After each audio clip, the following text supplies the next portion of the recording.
আসসালামু আলাইকুম, সবাই কেমন আছেন? আশা করি ভালো আছেন।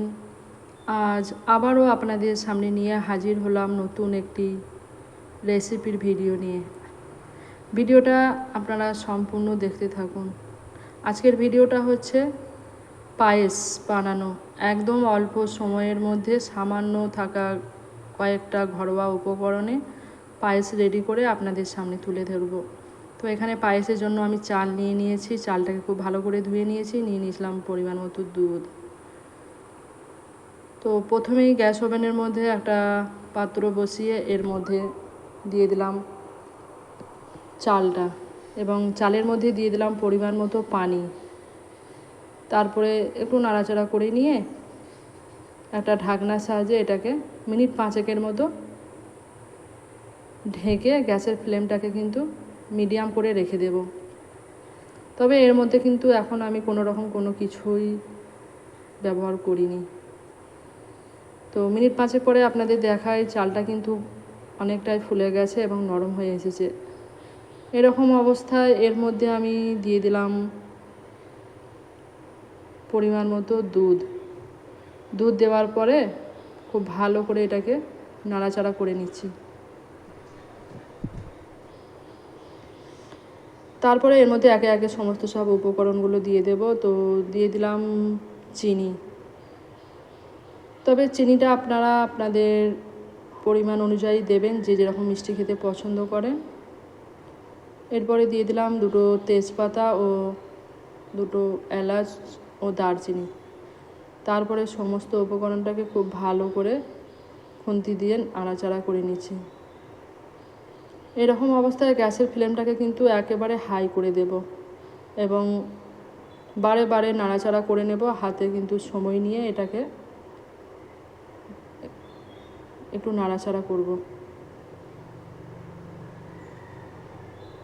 এরপরে আমি যেটা দিয়ে দিচ্ছি সেটা হলো গুঁড়ো দুধ। তো গুঁড়ো দুধটাকে আমি কিছুটা পরিমাণ পানি দিয়ে ভালো করে গুলে নিয়ে এই পায়েসের মধ্যে দিয়ে দিলাম। এই গুঁড়ো দুধটা দেওয়ার ফলে কী হয়, এই পায়েসের টেস্টটা কিন্তু অনেক বেড়ে যায়। তবে আপনারা চাইলে এটাকে স্কিপ করে যেতেও পারেন। তারপরে দেখুন খুব ভালো করে নাড়াচাড়া করে নিচ্ছি এবং খুব ভালো মতো এটাকে জাল দিয়ে নিতে হবে। আজকের ভিডিওটা আপনারা স্কিপ না করে প্রথম থেকে শেষ পর্যন্ত দেখবেন। দেখার পরে অবশ্যই কমেন্ট বক্সে কমেন্ট করে জানবেন ভিডিওটা কেমন লাগলো, অবশ্যই জানাবেন। এবং এরকম নিত্য নতুন ভিডিও পেতে আমার চ্যানেলটাকে সাবস্ক্রাইব করে পাশে থাকবেন ও পারলে ভিডিওটাকে বেশি বেশি করে শেয়ার করে দেবেন। এবং জন্মদিন উপলক্ষে আপনারা এরকমভাবে পায়েস বানিয়ে নিতেই পারেন এবং আপনার প্রিয় পছন্দের মানুষের কাছে এরকম পায়েস তুলে ধরতে পারেন। এরকমভাবে পায়েস আপনি বানিয়ে যাকে খাওয়াবেন সে কিন্তু আপনার প্রশংসা না করে থাকতে পারবে না। একবার খেলে বারবার খেতে ইচ্ছা হবে। ও কথা বলতে বলতে আপনাদের সাথে দেখুন পায়েসটা কিন্তু রেডি হয়ে গেছে।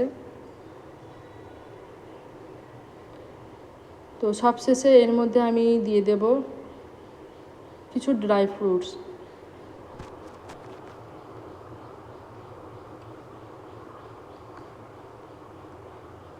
তো ড্রাই ফ্রুটস দিয়ে দেওয়ার পরে এটাকে কিন্তু একটু ফ্রিজের মধ্যে রেখে দিতে পারলে বেশি ভালো। ঠান্ডা এটাকে আপনার পছন্দের মানুষকে এটাকে পরিবেশন করতে দিন।